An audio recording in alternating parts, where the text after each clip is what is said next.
All right. Is peace possible after the apocalypse? Young adult speculative fiction and hope for the future.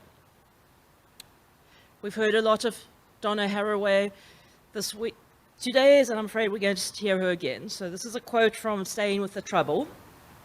It matters what stories we tell to tell other stories with. It matters what concepts we think to think other concepts with. Speculative fiction for young adults is a huge segment of the genre, and there's a strong focus within that on dystopian and post-apocalyptic fiction. Sarah Hentages notes in 2018, dystopia is the dominant genre in youth literature at this moment. She attributes the success of Suzanne Collins' Hunger Games and the franchise at birth to the explosion of similar novels that followed it. In 2013, Basu Broad and Hintz argue that the most prominent themes in recent dystopian literature are the threat of environmental destruction, the autocracy of rigid and oppressive regimes, and rebellion against the status quo. In South African youth literature, social realism still dominates, but there is a substantial and growing corpus of speculative fiction. Within that genre, almost all of the novels are dystopian or post-apocalyptic, and most are both.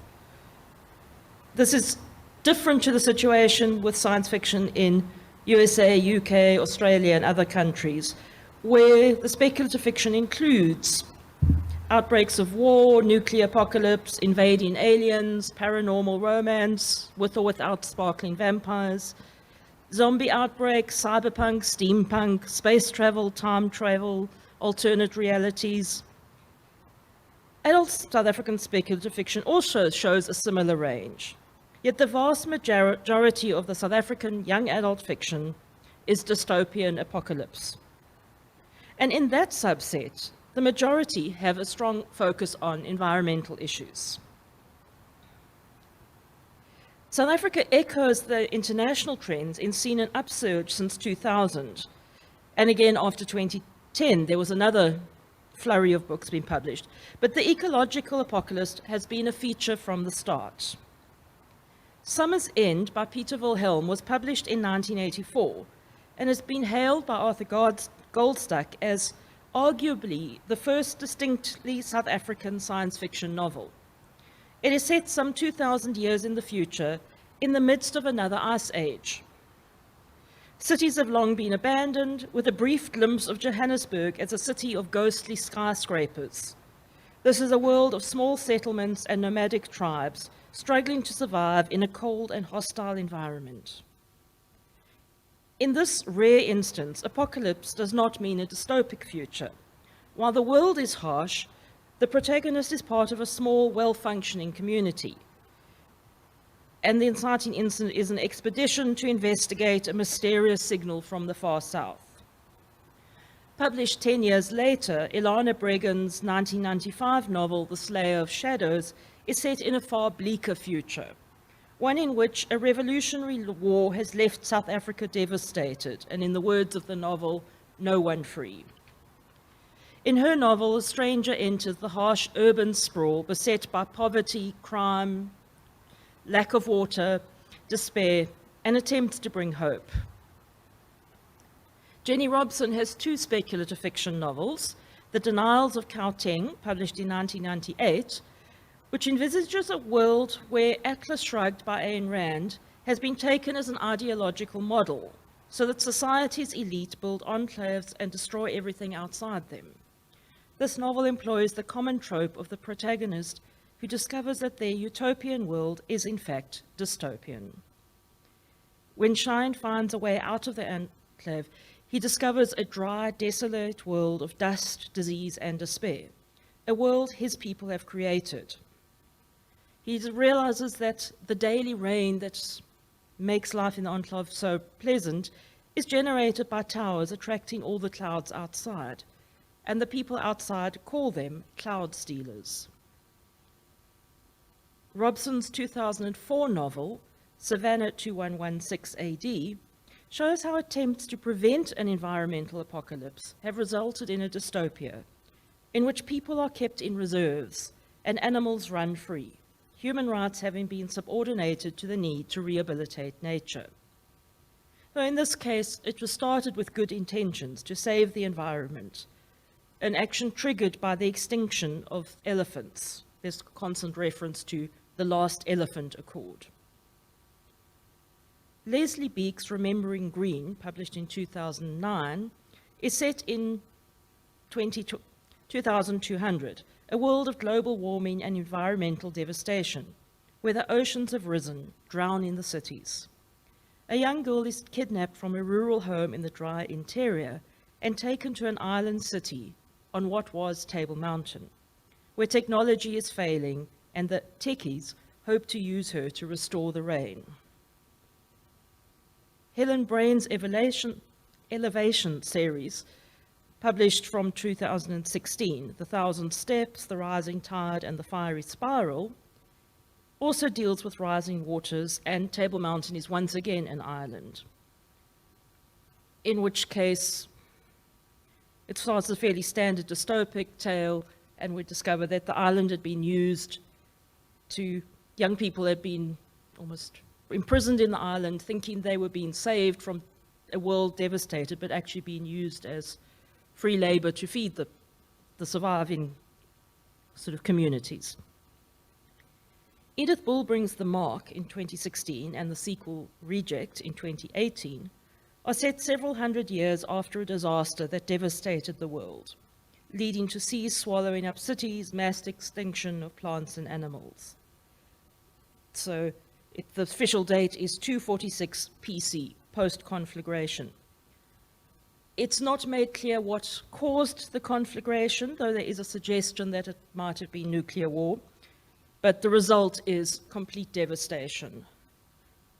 And in this dystopic future, each person has a mark tattooed on their backs, a mark which determines their entire life. Joanne McGregor's trilogy, Recoil, Rebel, and Refuse, published in 2016, is unlike the novels previously mentioned in that it is set in America. It's a future America in which a biological terrorist attack has left the country ravaged by plague and in the hands of a dystopian government.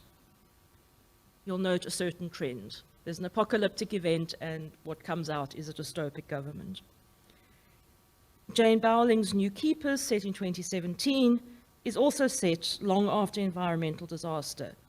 In this novel, a great wave has wiped out most of the population of South Africa and left the land salted and unusable.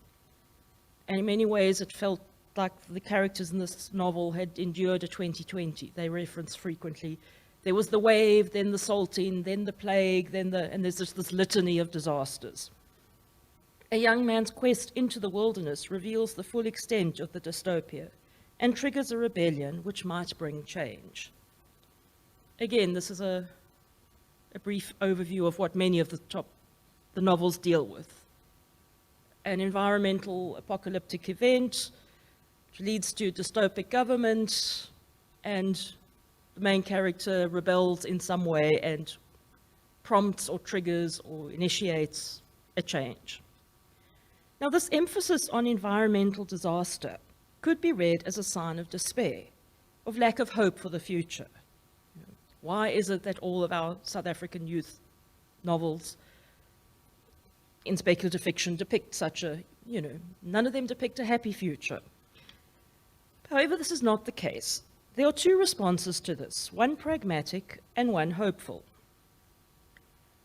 Pragmatically, speculative fiction is frequently a representation of the concerns of the time when it is written.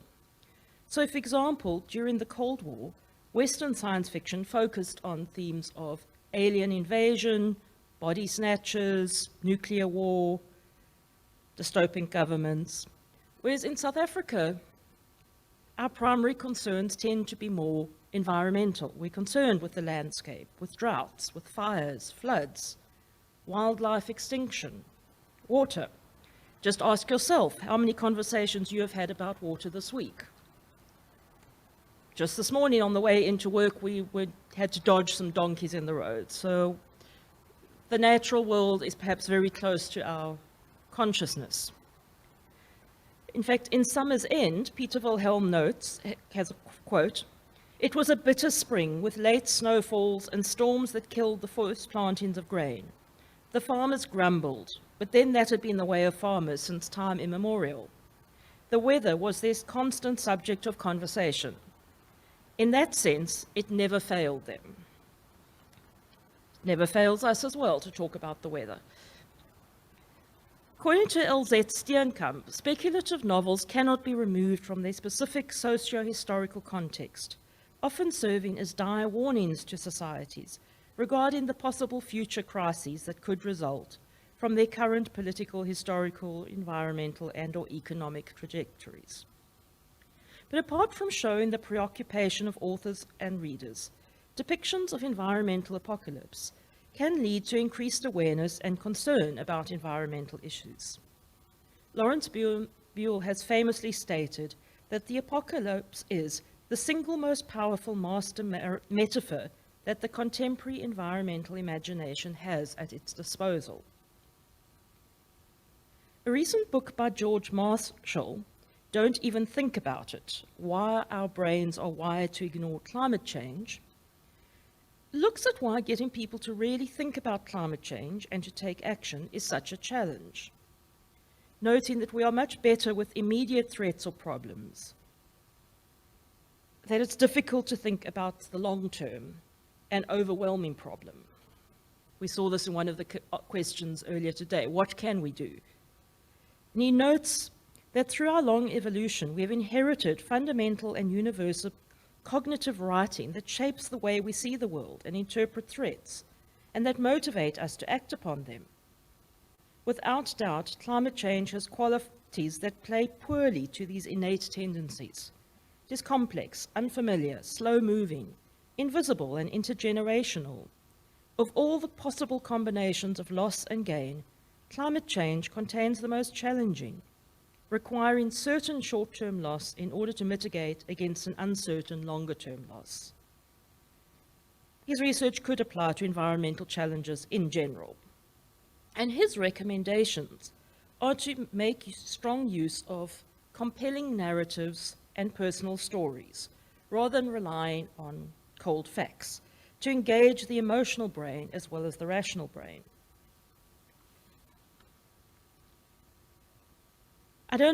I'm sure I don't need to tell anyone in this room or online about the importance of stories, especially after Joanne McGregor's paper yesterday, which showed how her own stories work to get readers to think about environmental issues. So stories perform a fundamental cognitive function. They are the means by which the emotional brain makes sense of the information collected by the rational brain. People may hold information in the form of data and figures, but their beliefs are held entirely in the form of stories. There's also the strong point of the ability to identify directly with the victims.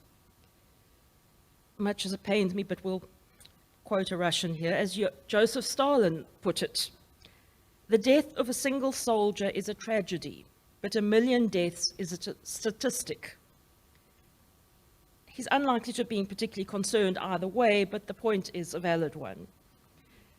Marshall quotes studies as well showing that when people were asked to donate, they would donate generously to feed a single child whose name they knew and saw a photograph of, but would give somewhat less to feed 2 children, and only half as much to feed thousands of children in Africa. So we respond to an immediate. Marshall's talking primarily about anecdotal stories and getting the message of climate change across. But fiction works really well in getting readers to think and to feel. A compelling narrative keeps us engaged, keeps us reading, and we get involved in the personal story of the characters. We are not just reading, we experience what the characters are going through.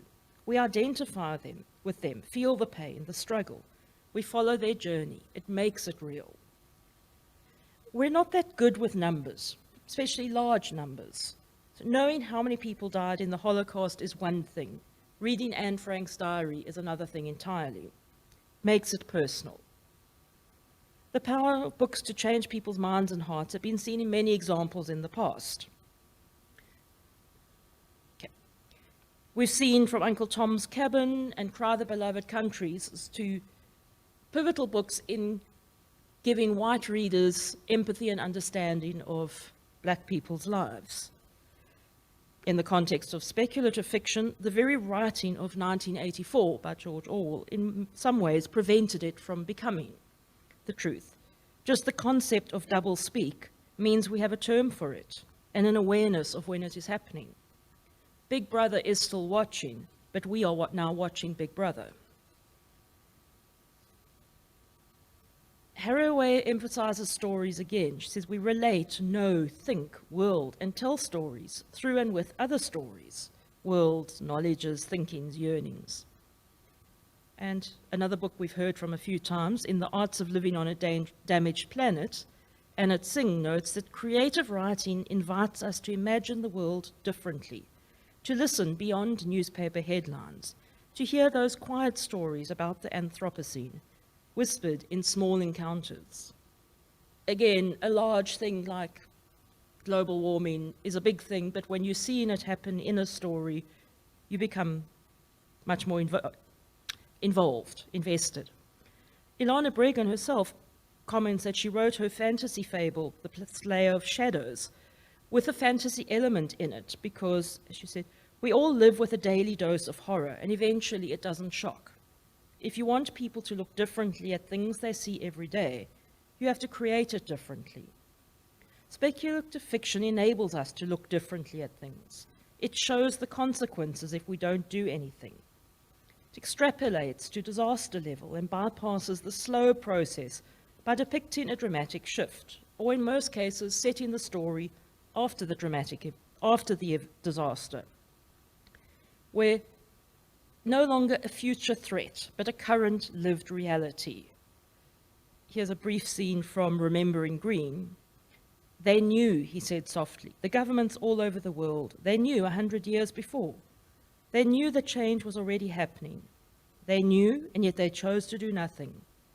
And when the change came, it changed quickly, because the harm was already done. Year by year, the sea levels rose, and the cities by the sea were slowly drowned. And all the systems they were so proud of failed. So in post-apocalyptic fiction, the catastrophe of tomorrow is graphically invoked as the present of our central character.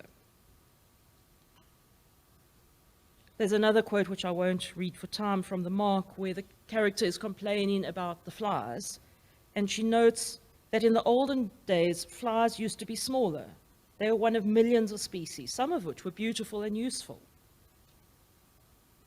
But now there are only fleas and cockroaches and the flies, which drive me crazy. So in that world, all they've really got left are fleas, cockroaches, flies, and hardy-dars. Yes, which I think feels quite appropriate. So Alice Curry notes how apocalypse can engender an epistemic blind space, a space in which humanity's relationship with the earth can, and for the novel's protagonist must, be reassessed. As I mentioned early, at least in all of these South African novels, there is this reassessment that happens. And in all of them, the main character displays an affinity to the natural world, or at least some part of it, as well as refusing to succumb to the dystopic control. And their insights and rebellions work towards changed behavior, towards hope. And this hope is where young adult fiction is particularly important. Adult science fiction can sometimes be incredibly bleak, but youth fiction usually ends with hope. It might not be a happy ending, but there's at least a positive or hopeful one. And this has indeed been listed as one of the reasons many adult readers enjoy young adult fiction.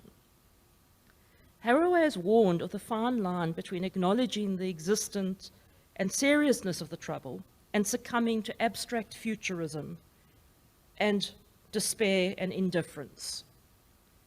So the very popularity of environmental literature, or the term Joanne used yesterday, CLIFI, for climate fiction, shows that teens and adult readers of young adult fiction want to read about it, are interested in it, and concerned with environmental issues, something which can be seen in the prominence of teen activists such as Greta Thunberg and the School Rebellion for, I forgot the exact title, but you know what I mean, all the teen protests that have been happening.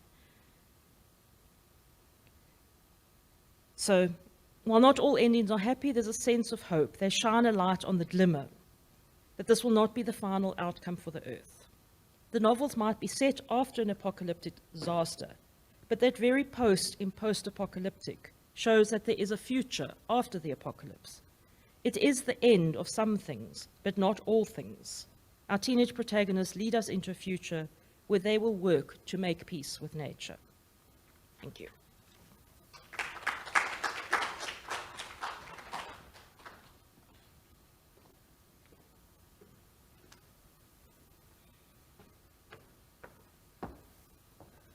Thanks, Crystal. I think it's appropriate that we have this conference bracketed by work for young authors by Joanne McGregor, our keynote, speaking about her fiction, our Crystal, looking at the work of authors for young adults. It feels like those are the people that are going to face the world that we leave behind. So having the conference bracketed by that seems appropriate. Is Allan joining us live?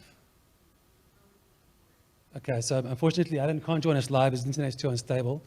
We have a recording, though, which is why we asked you to put your presentations in the drive folder. So look, now you see why.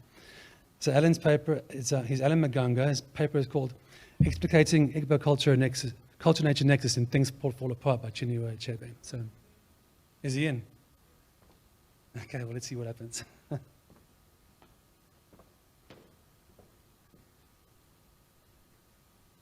afternoon, ladies and gentlemen. My name is Dr. Allan Maganga.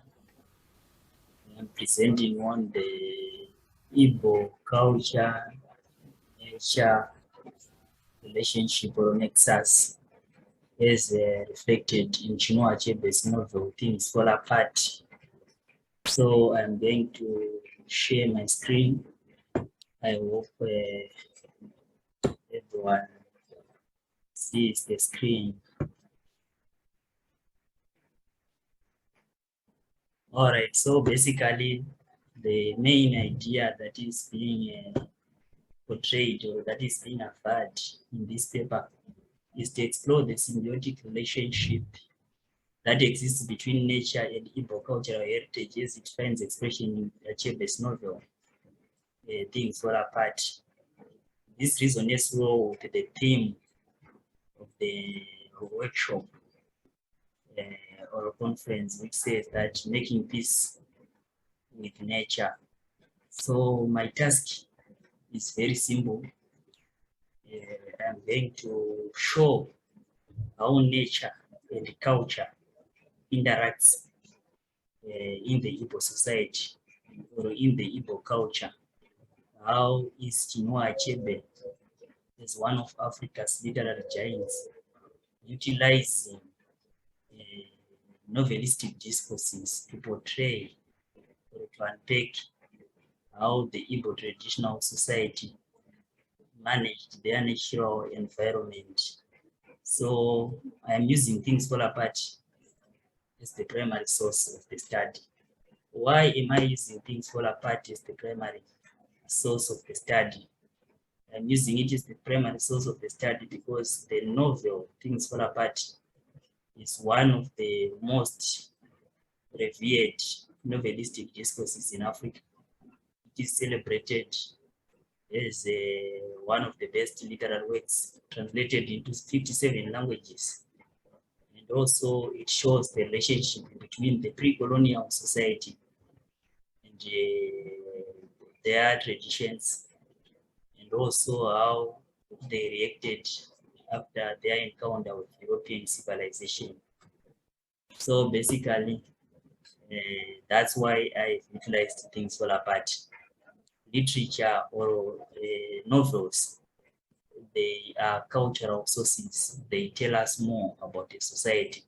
So for me to unravel the relationship between nature and culture, I utilized Things Fall Apart because it is a prism of the Igbo culture.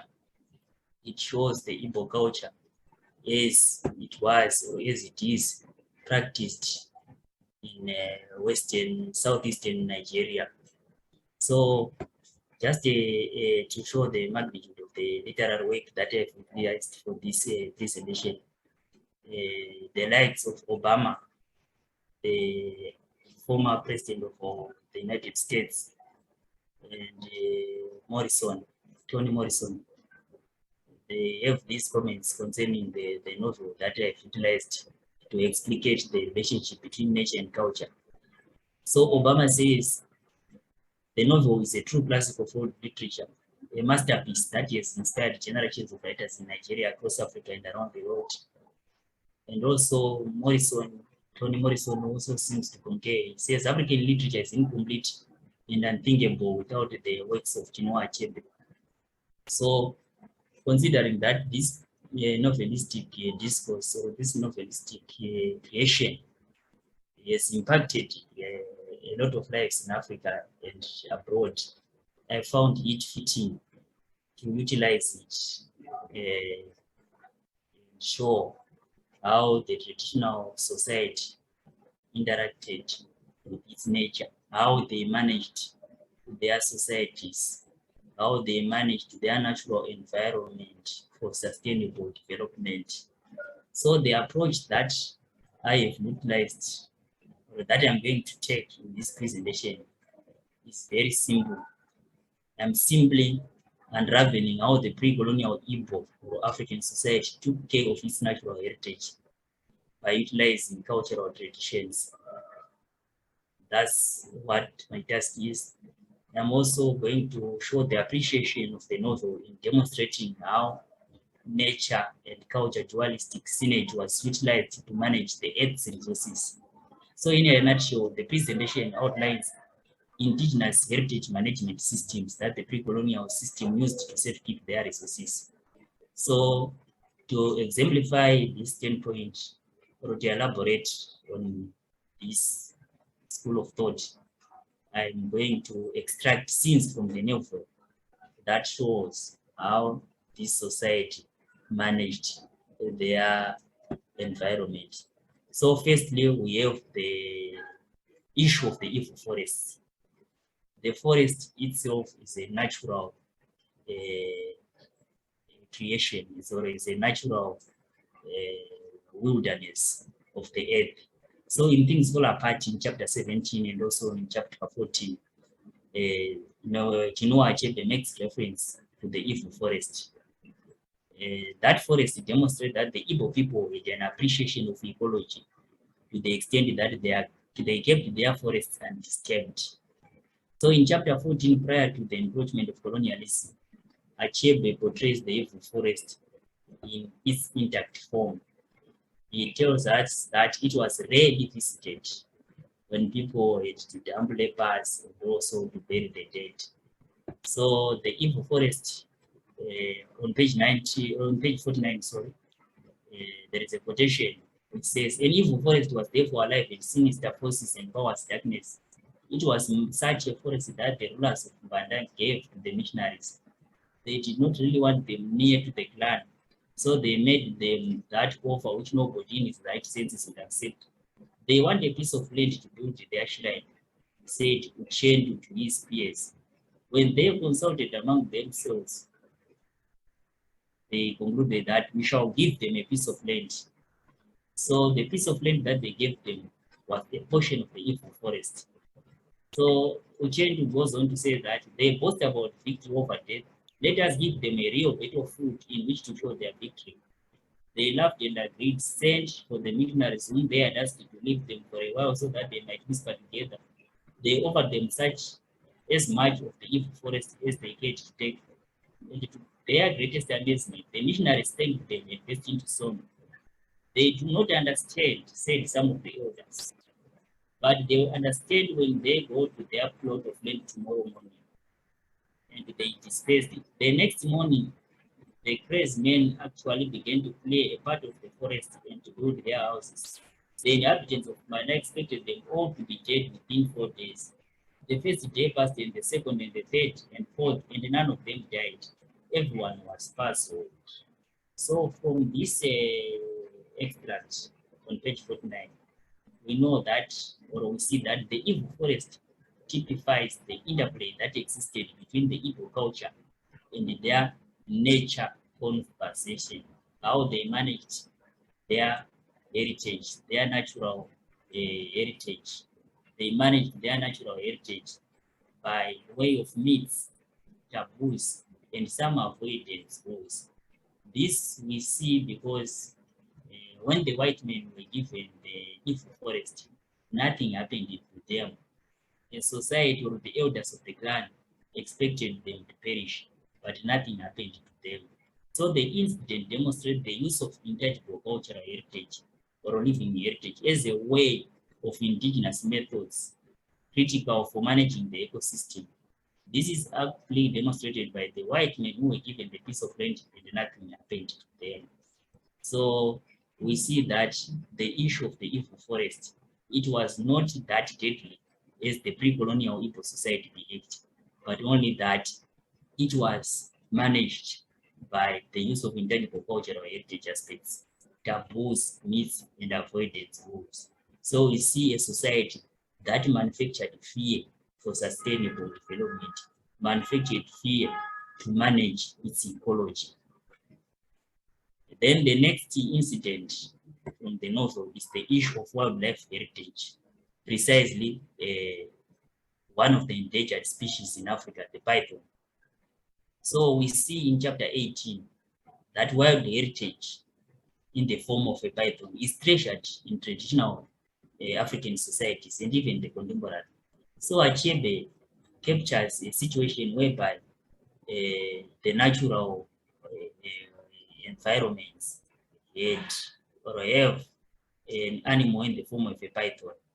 So among the Africans, we see that they do not practice aspects like trophy hunting, whereby animals are killed for game as a sport, but nature is cherished and celebrated. So we see in chapter 18 that these people, the Igbo society, they are just like any other Africans on the continent, whereby they treasure totemic heritage. Animals are identified with certain cultural groups. So in things fall apart, we are presented with a situation where humanity is at peace with wildlife heritage. So the endangered species in the form of a python is treasured in the Igbo traditional society. We see the python being given a red carpet treatment or a freedom of the Banda community.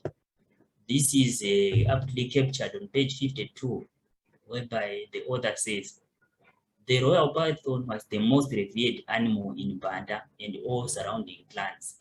It was addressed as our father and was allowed to go wherever it chose, even into people's beds. It ate rats in the house and sometimes swallowed hens' eggs. If a clansman killed a royal python accidentally, he made sacrifices of atonement and performed an expensive burial ceremony, such as was done for a great man. No punishment was prescribed for a man who killed the python knowingly. Nobody thought such a thing would ever happen. So in this case of the royal python, what is obtaining is the nature, the Igbo culture and nature relationship.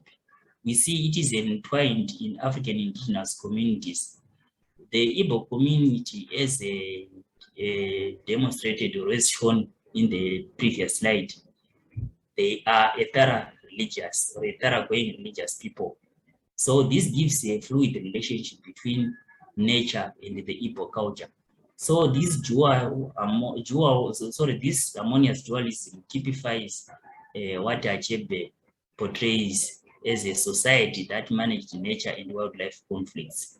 So we see this is a society that acknowledges of the ecosystem. We see a python having a freedom of the community, freedom of the Mbanda community, whereby it could eat hens' eggs. So we see a food web where energy is transferred within the same ecosystem between organisms when one organism eats another, we see energy being transferred. So this is one way of a society that aptly used its indigenous knowledge to keep at peace with its nature. But we do not want to just celebrate the society, because Achebe also tells us that just like any society, there were also defiants. The python was also killed. He captures an incident whereby Okoli and Inoki killed the python. Just as what is happening nowadays, we see people taking these animals to other countries for medicinal purposes. So deviants were also there in the traditional society, but the Igbo society or the Igbo community had its own ways of keeping these deviants under check. So Achebe tells us that what happened to those guys who killed the pythons, Okoli eventually died as part and parcel of teaching the readers that if you tamper with nature, something might happen to you.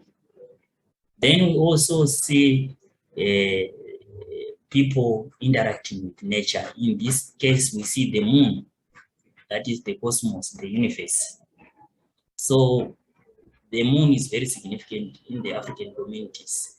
It is more of a calendar, because it functions, or it is a marker of seasons. So in Things Fall Apart, Achebe shows or tells us how the moon is symbiotically related to people's cultural activities. So apart from being it a natural light that illuminated the African traditional theater, whereby creative and performance art was done under moonlight, we see people, when they are in conflict, they cannot enjoy such priceless provisions of nature, such priceless provisions of the cosmos. The moon may not be enjoyed, or its moonlight may not be enjoyed. To demonstrate that, in chapter 1, Achebe tells us that the moon is significant. He says, the happy voices of children playing in open fields would then be heard, and perhaps those not so young would be playing in pairs in less open places, and old men and women would remember their youth. As the Igbo say, when the moon is shining, the cripple becomes hungry for a walk. So in chapter 1, we see the significance of the moon to the Igbo culture, or to the Igbo society. The moon being a part and parcel of the cosmos is natural, but it was also a cultural significance. Children play their children's games under moonlight. Also, the elderly would enjoy their youth under moonlight. So we see that in chapter 1, the moon is something that is cherished in the Igbo society. But in chapter 23, we see people no longer enjoying the benefits of the moon. Achebe presents to us a society that is in conflict with the new civilization, the European civilization, to the extent that there is now war between the traditional Igbo society and the white men. So the following quotation says, "It was the time of the full moon, but that night the voice of children was not heard. The village Ilo, where they always gathered for a moon play, was empty. The women of Ugiedo did not meet in their secret enclosure to learn a new dance to be displayed later to the village. Young men and men who were always abroad in the moonlight kept their hearts that night. Their mainly voices were not heard on the village paths as they went to visit their friends and lovers." So we now see that in chapter 23, people no longer enjoy the natural provisions of the moonlight as compared to what happens in chapter 1, whereby people are enjoying, and also children having their games under moonlight. So we see that when people are at peace among themselves, they can also enjoy nature, in this case, the moonlight. So when people are at loggerheads, they cannot tap into the advantages of the natural provisions of the cosmos, as in this case.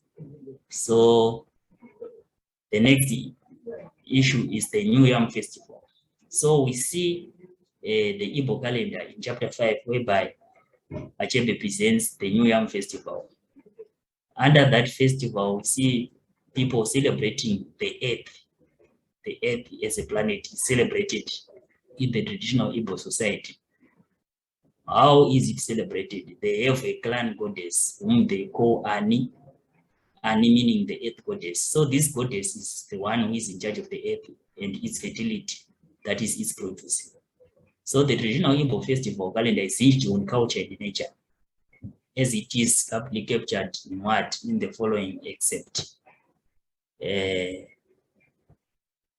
So on page 11, Achebe says, the Feast of the New Yam, which is a 3-day festival, was approaching, and Umofia was in a festival mood. It was an occasion for giving thanks to Ani, the earth goddess and the source of all fertility. Ani played a greater part in the life of the people than any other deity. The Feast of the New Yam was held every year before the harvest began to honor the earth goddess and the ancestral spirits of the clan. New yams could not be eaten until some had first been offered to those or to these powers. Men and women, young and old, looked forward to the New Yam festival because it began the season of plenty.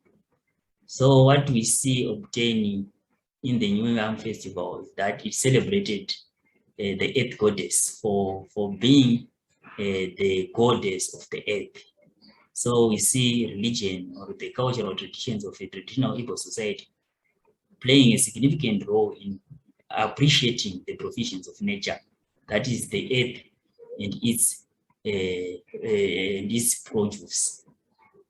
Then we also have the sacred week or the week of peace. This is the part and parcel of the cultural traditions of the Igbo. So how does this relate to the nature or to keeping peace with nature? Achebe shows us that no work was done during the week of peace. People were expected to be in harmony with nature. Nature also regulated cultural and human relations. Domestic disputes or even violence were not condoned. The week also marked the launch of the new agricultural season. So the week of peace or the sacred week in things for about demonstrate that we see a society that is at peace with its nature.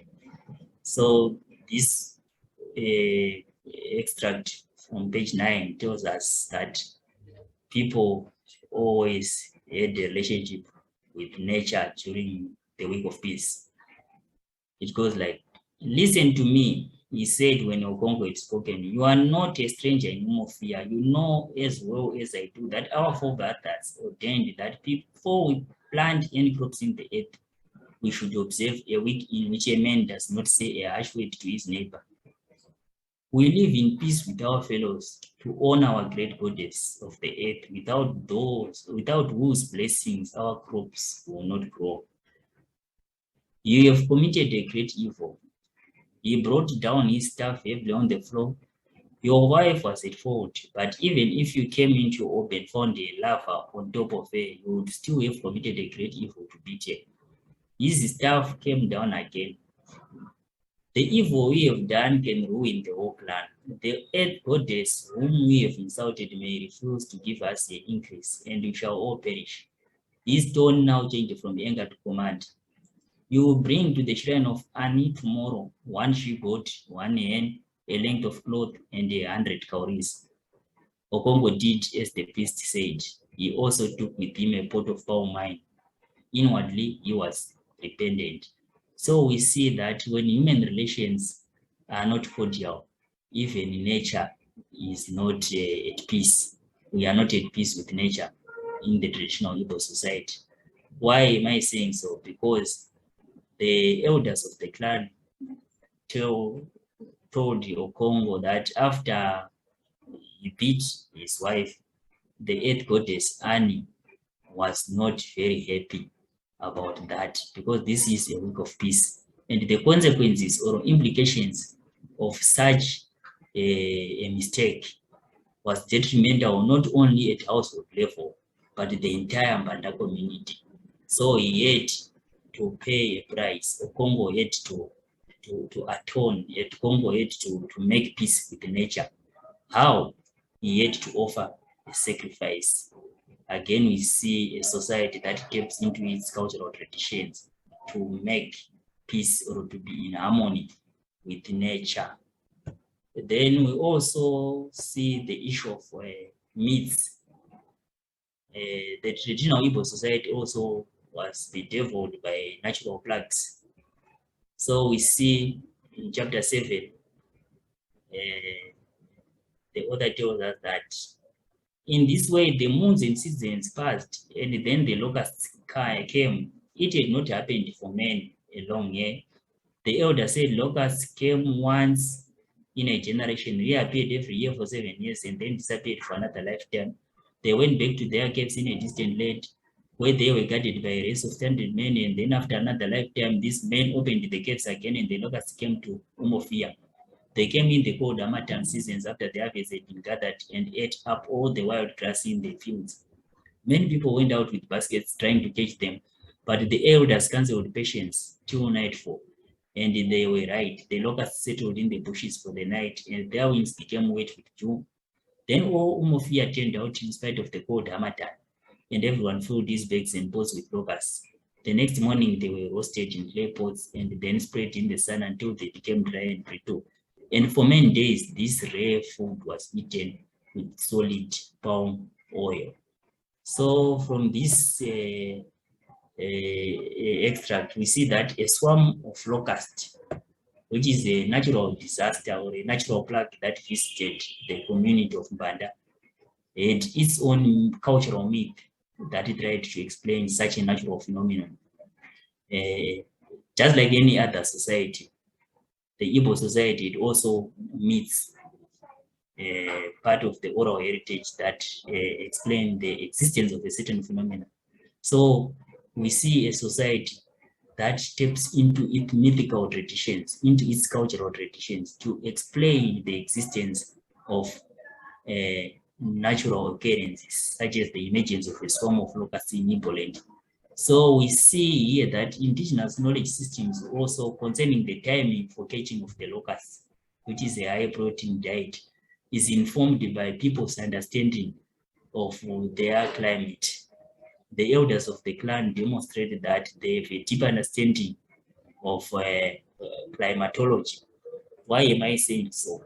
Because in the previous slide, we hear or we see that they talked about the cold Harmattan. The cold Harmattan, whereby people had to fill their bags and pots with locusts because the locusts were wet, their wings were wet with dew, so it was easy for them to catch these locusts. So the swarm of locusts myth shows the symbiotic relationship that existed between nature and culture. So in a nutshell, I can say that the novel Things Fall Apart demonstrate that the nature and the culture symbiotic relationship is the one that helped maintain the Igbo or African land. So Achebe, by demonstrating or by weaving a story that captures the sustainable interdependence between nature and the Igbo culture, for me, it's one of what makes him Africa's greatest writers and also thinkers. So such a literary work, for me, I think it deserves a place or a voice in a museum of literature, especially in Africa. So what I can say is that for Chinua Achebe, what he demonstrated in this novel is that we can go back into the past and take what is relevant to sustainably manage Mother Earth. He also demonstrated that before even the advent of colonialism, the traditional Igbo or African societies had their own ways of being or of keeping nature in harmony with its people or its inhabitants. I thank you. I'm done.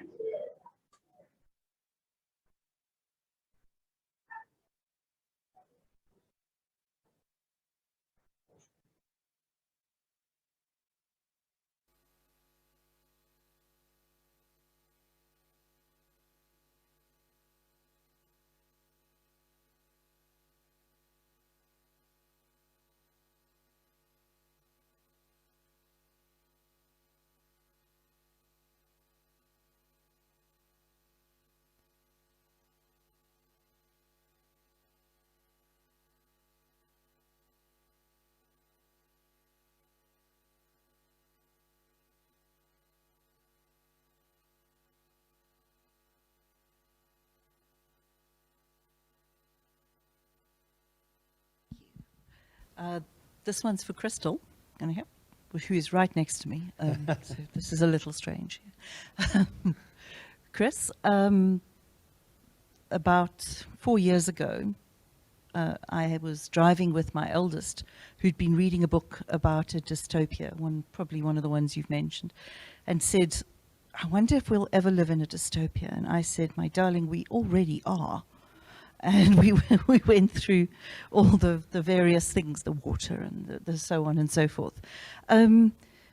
What are your thoughts on perhaps maybe yourself or one of the other authors writing a book which looks at our current time as a dystopia? So it's not setting it sometime in the future, but is writing about the now. Would that still be speculative fiction, or would it be fiction? Your thoughts? Okay. Yes, I think your point that it does sometimes feel that we are living in a dystopia, particularly when we have days when, you read the news and you think, it's war and it's climate and it's COVID and it's the lack of water and there's just always something going on. But I think, look, there are a lot of authors who are writing about the current dystopic elements of society. So that in some ways, the bulk of South African teenage fiction is set in contemporary society dealing with contemporary issues. So I think what would be quite nice would be if there were some authors who could actually start to envisage a future that wasn't dystopic. But perhaps that's, even hard for the most talented author to envisage. I mean, there are new genres of speculative fiction coming out, which one of them is something that's called solar punk, which is envisaging a future that is not dystopic, looking at a world where there has been peace with environment. And so looking at, renewable energy, solar energy, looking at future stories where we haven't completely wrecked the environment, but it's a still relatively new genre, and the majority, I mean, if one just looks at book lists, you'll find, if you look for dystopic fiction, post-apocalyptic, it's a huge genre. Yes, but there are encouraging points, but I think it is an element in that we look at this sort of future as a way of trying to sort of say, okay, we need to shine a mirror, a light onto it as a way of hopefully preventing it from happening. To make people aware and and I think we've all experienced this. For example, when COVID happened, how many commentators would say, this feels like we're in a film, a science fiction film or novel, so that there is this awareness when things come in. We almost filter it through, okay, we've seen this in fiction. So, so let's hope that by reading about it might bring some awareness, and that people will sort of, as things happen, that we might be blind to, and suddenly say, wait a minute, this is like the opening sequence of a disaster film. Let's maybe not do that.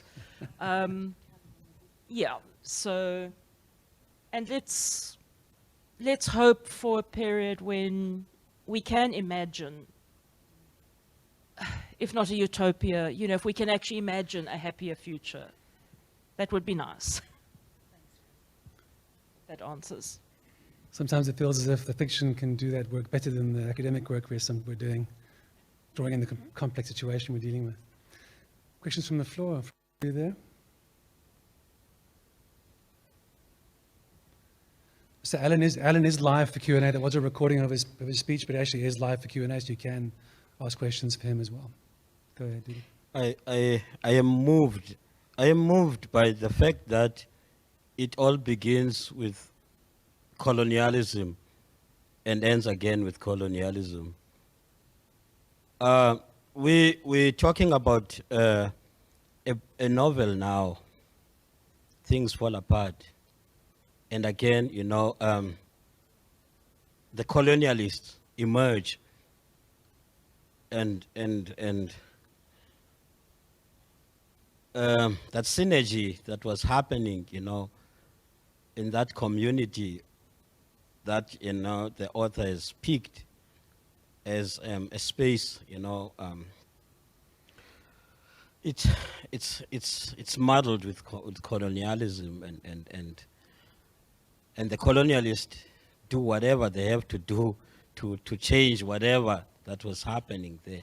But I'm before I bleed my woundedness into you, let me say I am very much touched now by the fact that, you know, somebody had sort of talked about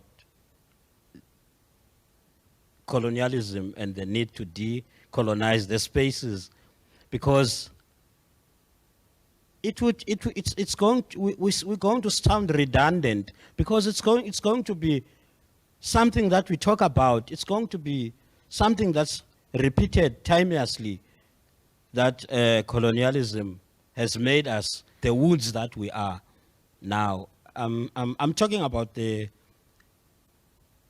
presentation now that has been done, you know, now about things fall apart. And I think it's Ben Okri who said that if you look at things too closely, everything breaks your heart. And I'm very much heartbroken now.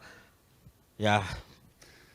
Well, I think you can be heartened a little bit by the fact that our discussions in the past 2 days have been bringing back those indigenous systems to the center again. So we are doing the work that's to heal those wounds together today and yesterday. Any further questions from the floor? There's one there.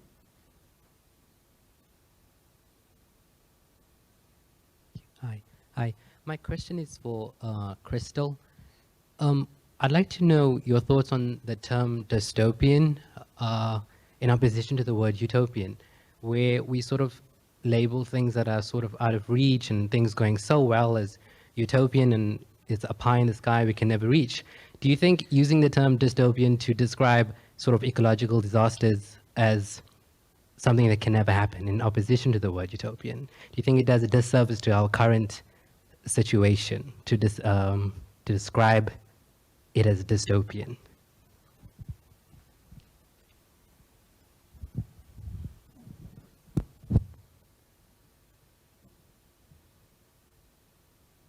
Yeah, thank you. Yes, I mean, one could go quite a long time into the discussions about utopia, dystopia. But I think also it's not necessarily either of those terms saying something that will never happen. The utopia comes from the kind of the best of all possible worlds. Whether it's a cynicism or realism that we then associate utopia as being impossible, which is not what it was. In fact, many of the earlier utopias were quite, I'm trying to think of the right word, they were activist. They were writing these as a way to make this happen. People were involved in utopian communities. There was a real utopian movement to create this perfect world. And we've seen sort of in the last century, there's been this shift away from utopia to where now dystopia is the norm, which I think, you know, might have a lot to do with just the increasing industrialization, colonialism, the world wars, that it becomes that much harder to envisage something that's utopian. So, I mean, utopia literally does mean kind of somewhere other than. And then the dystopia became a kind of saying, well, we've got all these literary utopias, and what's the alternative? So either of those could theoretically be possible.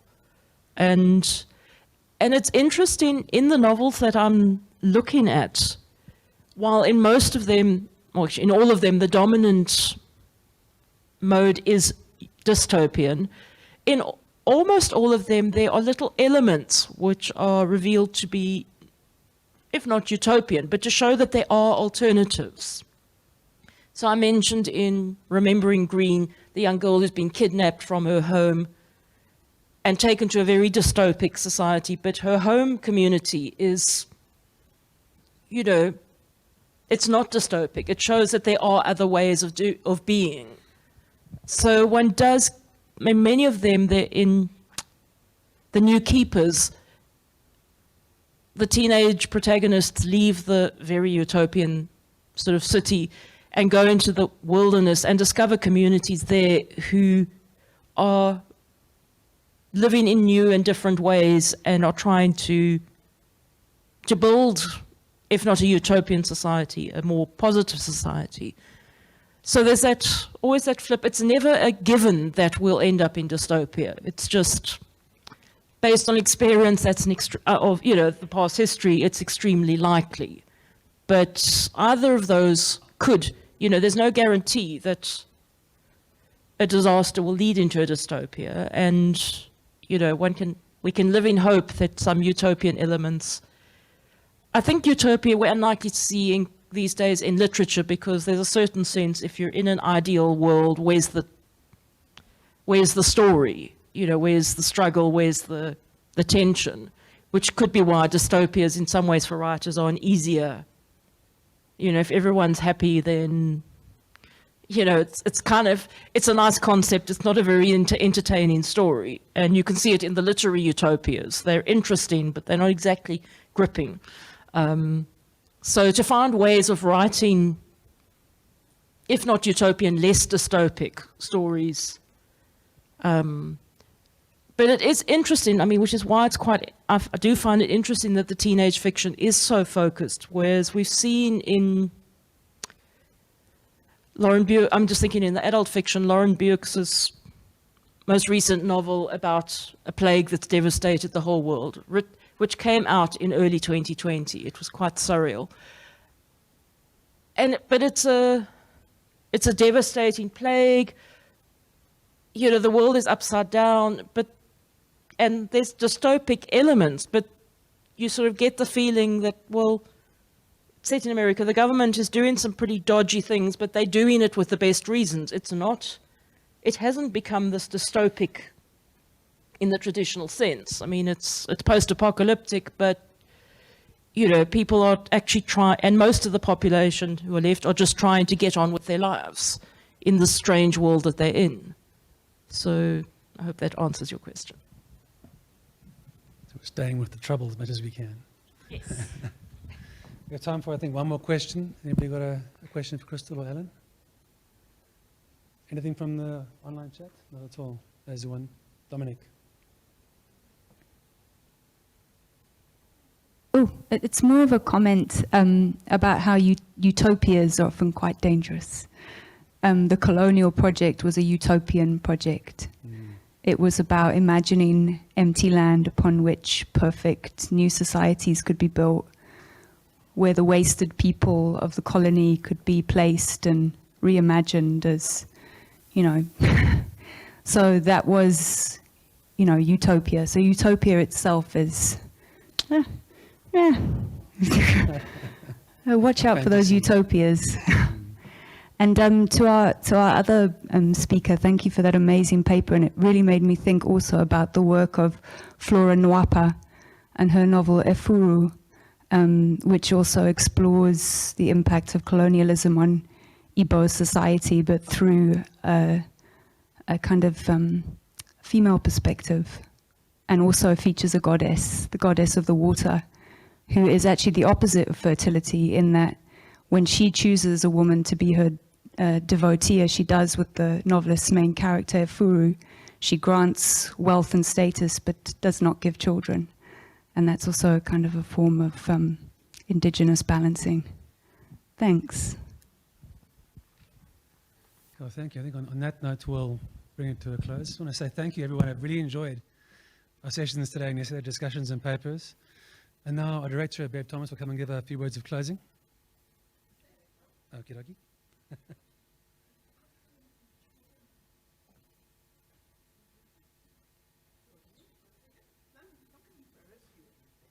Do a little dance. I won't do a dance, embarrass you. I think the greatest thanks goes to the delegates for coming. We've been in purgatory for 2 years. and we're out of it now. And it's wonderful to see. We've been in dystopia, and it's wonderful to see people back again.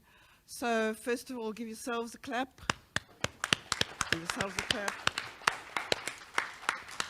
During the course of the last two days, you will have met the Amazwi team, Crystal, manager of the curatorial division, Tom in exhibitions, the Choba in education and public programs, and Marika in the curatorial department. I know there's some other staff members who helped with programming and putting the registrations together, but this is the core team.